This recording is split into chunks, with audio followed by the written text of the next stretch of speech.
राधे राधे, जय श्री कृष्णा।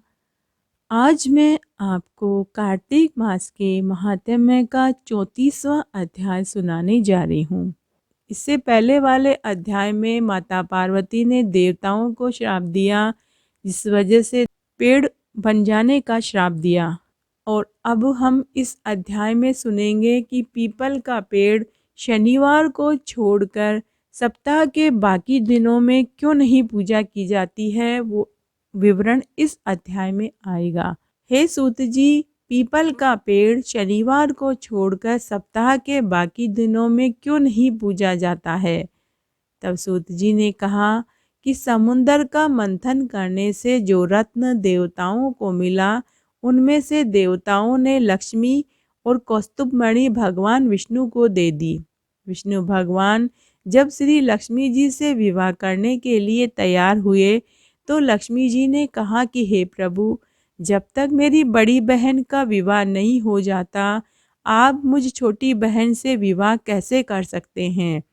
इसलिए आप पहले मेरी बड़ी बहन का विवाह करा दीजिए, बाद में आप मुझसे विवाह कीजिए, क्योंकि यह प्राचीन नियम है कि अगर बड़ी बहन कंवारी बैठी हो तो छोटी बहन ब्याह नहीं कर सकती। सूत जी बोले। लक्ष्मी जी के ऐसे वचन सुनकर भगवान विष्णु ने लक्ष्मी जी की बड़ी बहन का विवाह उदालक ऋषि के साथ करा दिया। वह लक्ष्मी बड़ी ही कुरूप थी।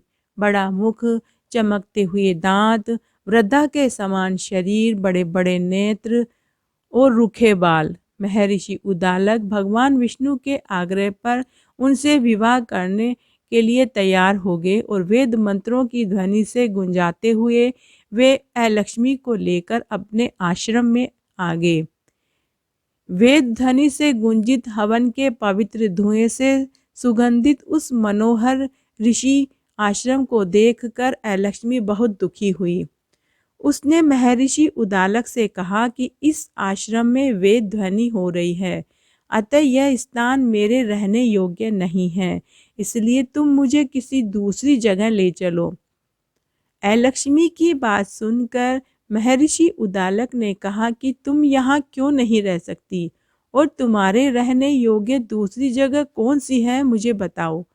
तब लक्ष्मी ने कहा कि जहाँ पर वेद की ध्वनि होती है, अतिथियों का सत्कार होता है, यज्ञ हवन कीर्तन भजन होते हैं, उस स्थान पर मैं नहीं रह सकती। जहाँ पर पति पत्नी प्यार से रहते हैं, पितरों के निमित्त यज्ञ होते हैं, देवताओं का पूजन होता है, उस स्थान पर मैं नहीं रह सकती। लेकिन मैं वहाँ रह सकती हूँ जहाँ पर पति पत्नी आपस में झगड़ते हैं, अतिथियों का वहाँ जहाँ आदर नहीं होता, जहाँ पर बड़े बुजुर्गों का सम्मान नहीं होता, जहाँ असत्य बोले जाते हैं, जहाँ मित्रों का, अपने देवता गणों का अनादर होता है, जहाँ दुराचारी, चोर, परस्त्रीगामी प्राणी, जुआ, शराबी, गोवध, मद्यपान, ब्रह्महत्या पाप आदि होते हैं, मैं वहाँ पर प्रसन्नतापूर्वक निवास करती हूँ। सूत जी ने कहा कि इस प्रकार लक्ष्मी के वचन सुनकर उदालक ऋषि का मन बहुत दुखी हो गया। वह इस बात को सुनकर थोड़ी देर के लिए चुप हो गए। थोड़ी देर बाद उन्होंने कहा कि अच्छा, तुम्हारे लिए मैं एक स्थान खोजूंगा, अतः मैं जब तक तुम्हारे लिए कोई दूसरा स्थान न खोजूं, तब तक तुम इस पीपल के नीचे चुपचाप बैठी रहो। इस तरह उदालक ऋषि उस लक्ष्मी को पीपल के पेड़ के नीचे बैठाकर चले गए और उसके लिए योग्य जगह ढूंढते रहे। लेकिन जब तक बहुत समय व्यतीत हो गया, लक्ष्मी वहां प्रतीक्षा करती रही और उदालक ऋषि वापस नहीं लौटे। तब लक्ष्मी जोर जोर से रोने लगी। उसका बुरी तरह से रोना लक्ष्मी जी ने भी वैकुंठ में सुना, तो लक्ष्मी जी व्याकुल हो गई।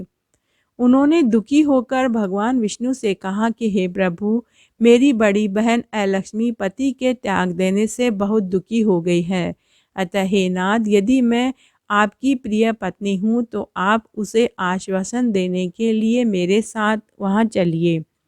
पत्नी की प्रार्थना सुनकर कृपा सिंधु भगवान लक्ष्मी जी को साथ लेकर उस पीपल के पास गए जहाँ पर लक्ष्मी बैठी रो रही थी।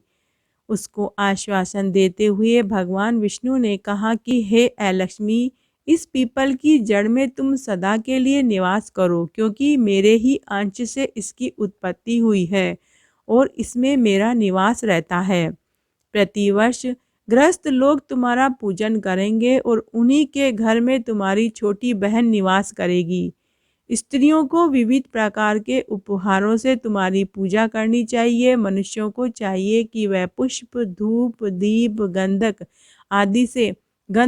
आदि से तुम्हारी पूजा करे, तभी लक्ष्मी जी उनके ऊपर प्रसन्न होगी। सूत जी ने कहा कि भगवान श्री कृष्ण, सत्यभामा तथा पृथु और नारद जी का संवाद तुमको सुना दिया है, जिसके सुनने से मनुष्य के सब पाप नष्ट हो जाते हैं और उसे बैकुंठ की प्राप्ति होती है। तुमने जो पूछा था वह मैंने तुम्हें विस्तार से सुनाया है। सूत जी की बात सुनकर शौनकादि ऋषि महर्षि थोड़ी देर तक प्रसन्न चित्त से वहां बैठे रहे।